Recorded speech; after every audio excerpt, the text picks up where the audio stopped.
Hello, potential emerging international sellers and buyers. This video aims to orientate emerging importers and exporters with the entry-level knowledge and language of international trade. It is commonly referred to as Incoterms, an abbreviation for International Commercial Terms. It is actually developed by the International Chamber of Commerce, and this is what the book looks like, and it can be purchased from the International Chamber of Commerce or your local Chamber of Commerce.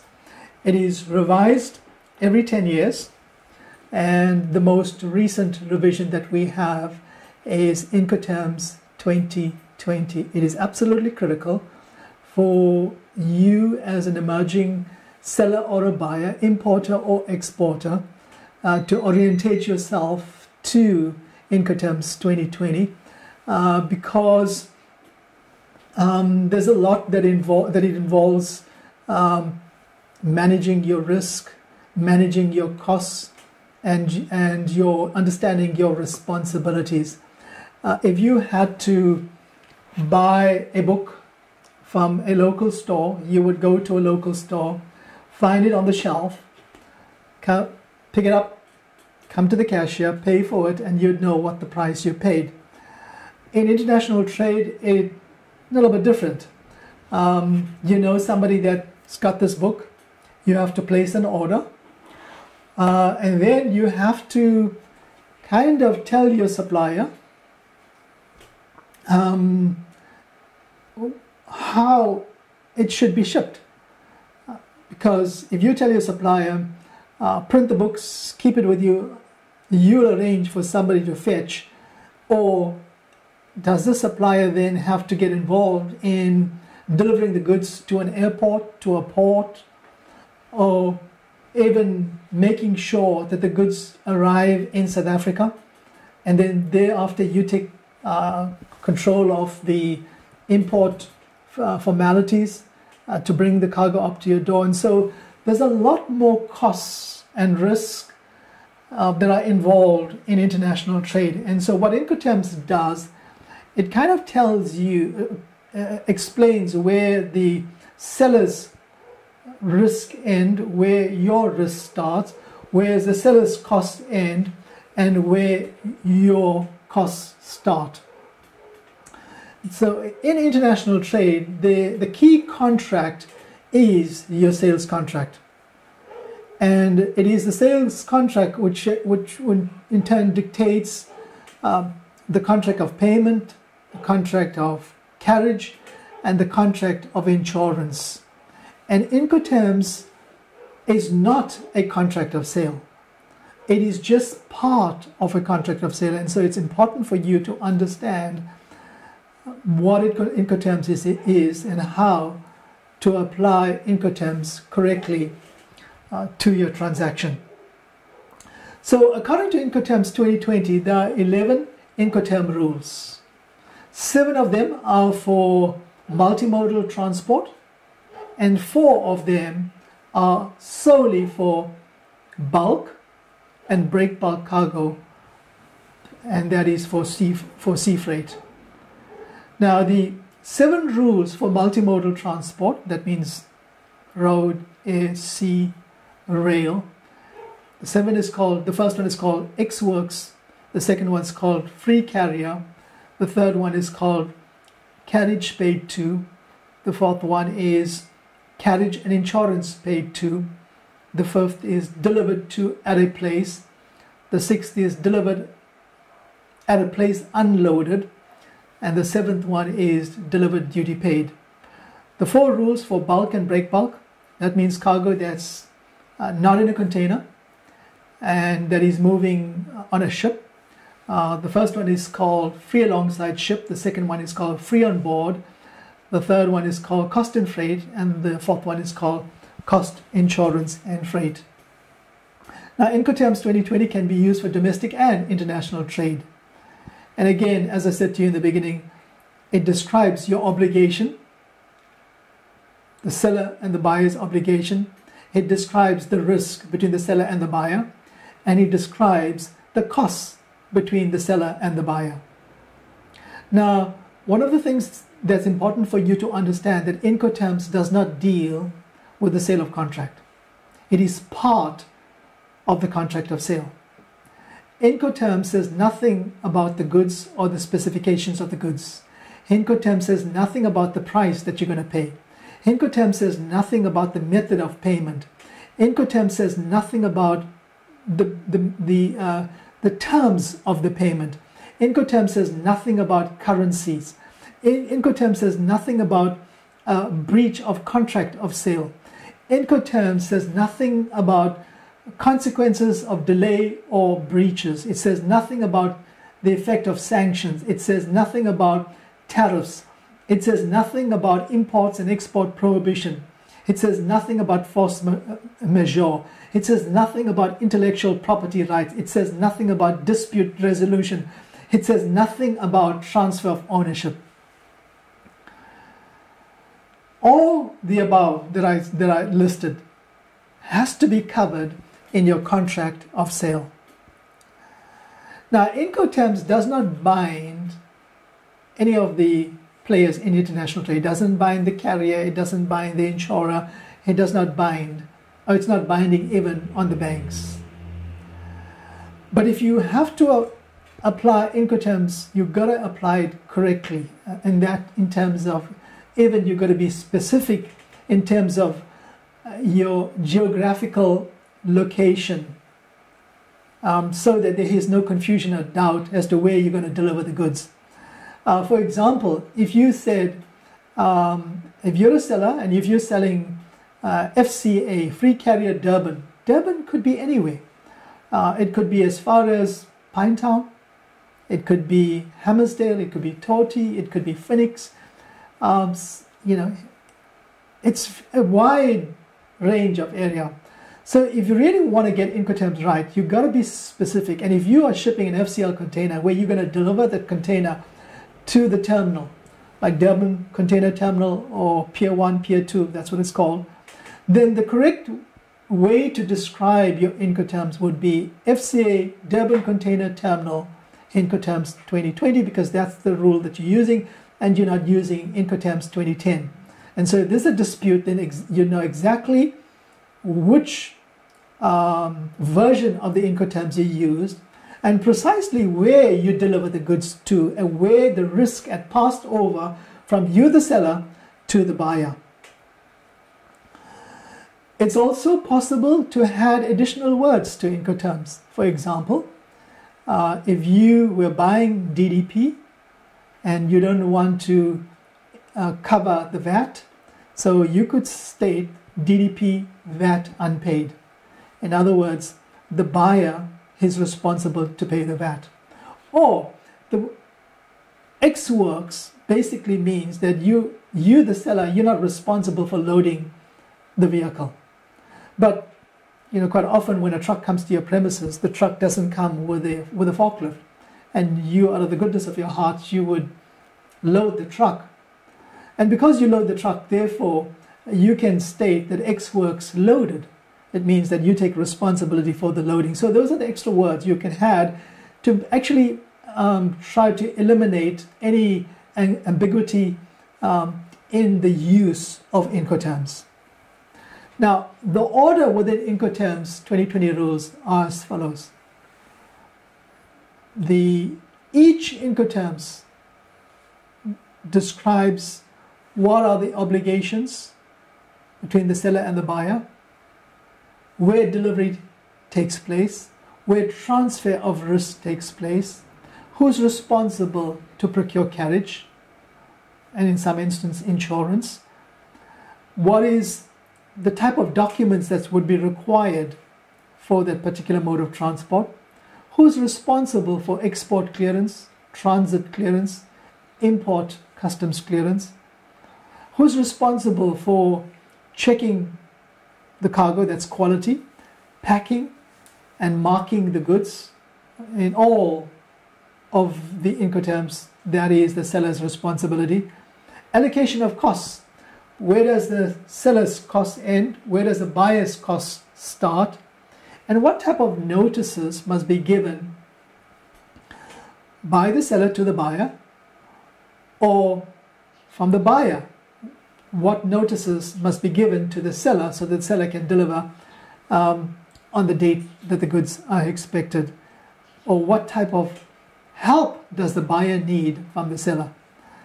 And so the first Incoterms that's listed in Incoterms 2020 is X-Works, and that it's an Incoterm that's used for all modes of transport, multimodal Incoterm rules, that are what it is. Now, what it means is that the buyer tells the seller, I want to place an order, please have the goods available, pack it, and I, the buyer, will arrange to pick up from your premises, and I'll be responsible to move the cargo from your premises right through down to my country, where I will be until it comes to my door. And so the delivery point there would be the seller's premises.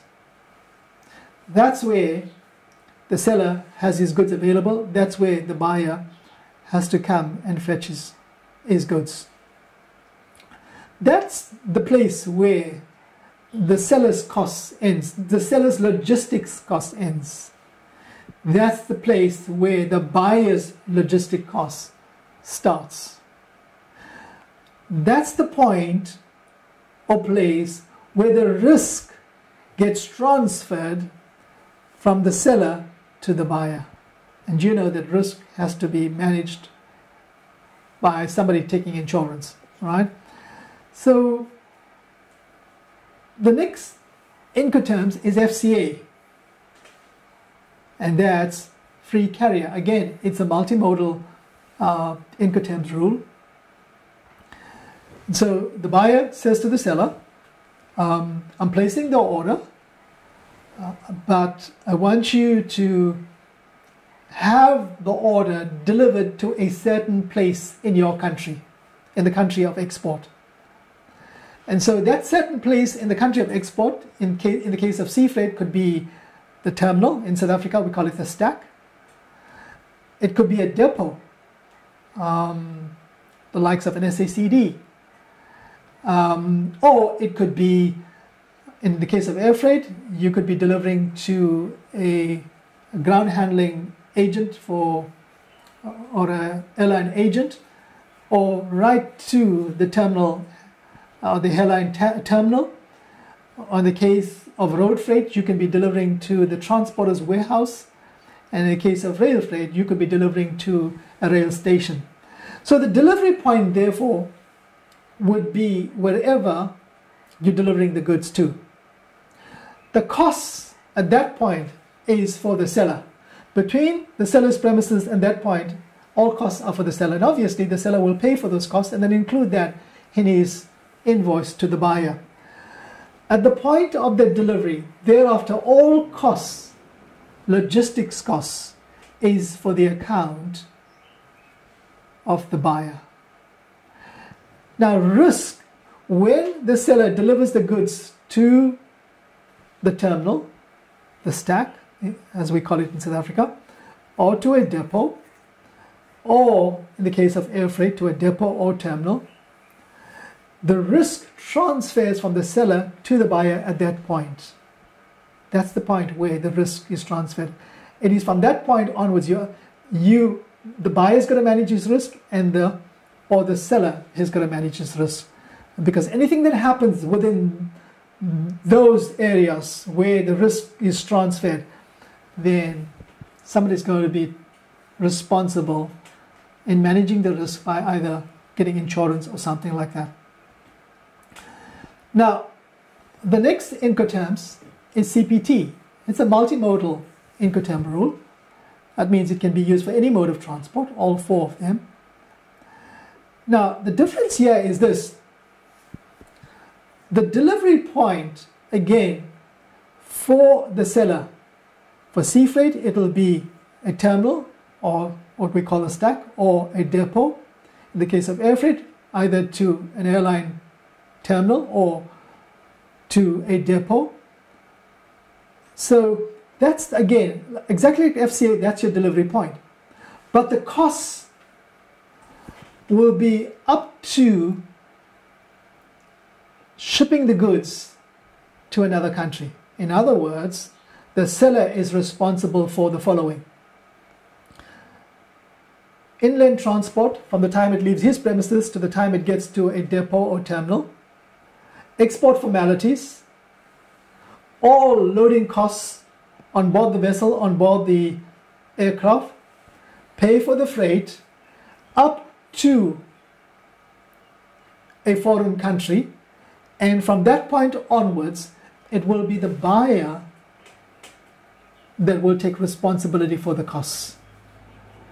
But the risk, whilst the cost extends up to a foreign country, the risk ends when you, the seller, you deliver the goods in the country of export. That's where your risk ends. The next Incoterms is CIP. It's exactly like CPT. The only difference now, there's a requirement for the seller to procure insurance. And the insurance that you procure on behalf of the buyer is only from the point where the risk is transferred to a foreign country where the goods are discharged, the place of discharge. The insurance only covers that leg. And you do that on behalf of the buyer. And obviously, you take the insurance and you will include that in your price, your selling price to the client. The next Incoterms is DAP. Again, another Incoterms that's used for any mode of transport, or all modes of transport. Now, in DAP, the buyer tells you, I want you to be the seller, I'm placing the order. All costs is for your account, through your country, bring it to my country, country of import, and deliver the goods to a certain place in my country, but you don't have to unload the goods. I'll be responsible for unloading the goods. So again, now, the delivery point is now in a foreign country. You are responsible to deliver goods to a foreign country, the seller. The cost is incurred for the seller up to the point the goods get to a foreign country. And the risk for the seller is anything that happens from the time it leaves his premises to the time it gets to a certain place in a foreign country, all those risks are for you, the seller. The only difference is in the case of a DAP is that the seller, he brings those goods ready to the buyer, but he doesn't have to unload the goods. If the seller and the buyer, for whatever reason, decide, well, the seller must be responsible for unloading the goods in a foreign country, then the rule that you would use is DPU. So the additional obligation for you is to the seller is to move the goods to a foreign country and also unload the goods in the foreign country. In other words, so your delivery point is in a foreign country at some warehouse where you are actually responsible for unloading the goods. Your costs will end at the point for the seller where the goods is unloaded, and your risk ends after the goods are unloaded. And the last multimodal Incoterms is DDP, where the seller is responsible to deliver the goods right to the door of the buyer, but the seller is not responsible for unloading the goods. The seller is also responsible for customs formalities in the country of import, including might have to pay for the customs duty in the country of import, and sometimes it might exclude. It depends. If you clarify your Incoterms, you could exclude VAT, because VAT is a local tax and that's claimable by the importer if the importer is VAT registered. Your risk for the seller would end when the goods are delivered to the door of the buyer and it's ready for unloading by the buyer. So the other four Incoterms that's used for sea freight, the first one for bulk cargo, that's FAS, free alongside ship. The seller is responsible to move the goods from his premises to a tank or a silo alongside on the wharf. The delivery point is when the goods are delivered by the seller to the silo or to a tank at the wharf. The cost between the seller's premises to that tank or the silo is for the account of the seller, and the risk ends when the goods are delivered to that silo or the tank. That's where the risk for the seller ends, and that's where the risk for the buyer starts. The next one is FOB, free on board. Yeah, this is for breakbulk cargo, cargo that's not put in a container. You would have steel rods and steel and sheets that are either too big for the container or something like that, and where you'd move them by breakbulk. And when the buyer places an order and he says, sell me FOB, it means that the buyer will be responsible for nominating the vessel or booking the vessel, and you, the seller, will be responsible for delivering the goods on board the vessel.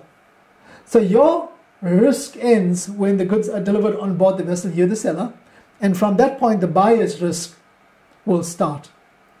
Your costs is up to from the time the goods leave your premises to the time the goods get on board the vessel. Thereafter, the cost is there for the buyer's account. And that brings us to the next Incoterms, and that is CFR. And in CFR, you can either use it for bulk or breakbulk. All you're doing, all that's happening is the delivery point is to deliver the goods on board the vessel, but the seller is responsible for the payment of freight to the country of destination or the port of discharge. So the costs are that much more, but the risk only ends when the seller delivers the goods on board the vessel. And so that's where the goods are delivered on board the vessel. That's where the risk ends for the seller, and that's where the risk starts for the buyer. And then the last Incoterms, therefore, is CIF. It's exactly like CFR. The only difference is the buyer is saying to the seller, can you please ensure that leg from the time where your risk ends when you deliver the goods on board the vessel to the time it comes to the port of destination, ensure that leg for me. And the seller would have to take insurance or procure insurance and price that into his invoice. And so finally, I just want to end with this. The common mistakes in Incoterms, in the application of Incoterms, is when sellers and buyers, they use FOB for containerized cargo instead of using FCA, CIF instead of using CIP. Now, that could pose a huge problem for sellers if you use the wrong Incoterm. For example, in South Africa, when you deliver a full container, you deliver to what we call the terminal. That's how far you can, that's where the delivery point is. But if you use FOB for containerized cargo, what you're saying is you're taking responsibility for the cargo to be, for the container to be delivered on board the vessel. You don't do that.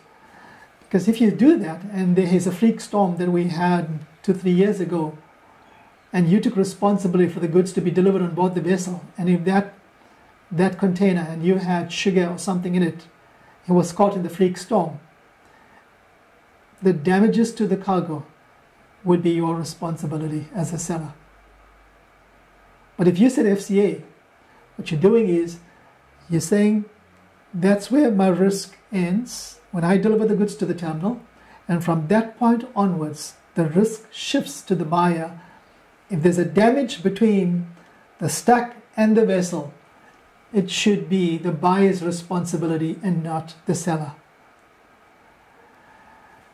Another common mistake that's within Incoterms is that people do not precisely describe where they're delivering the goods to. Like I said to you, Durban is a big place. If you don't say FCA Durban Container Terminal, you don't know where your risk ends and where the buyer's risk starts. Another one is DDP without thinking about customs formalities in a foreign country. Or if you're a buyer and you're buying X Works, you didn't think through the customs formality that you have to undertake in a foreign country.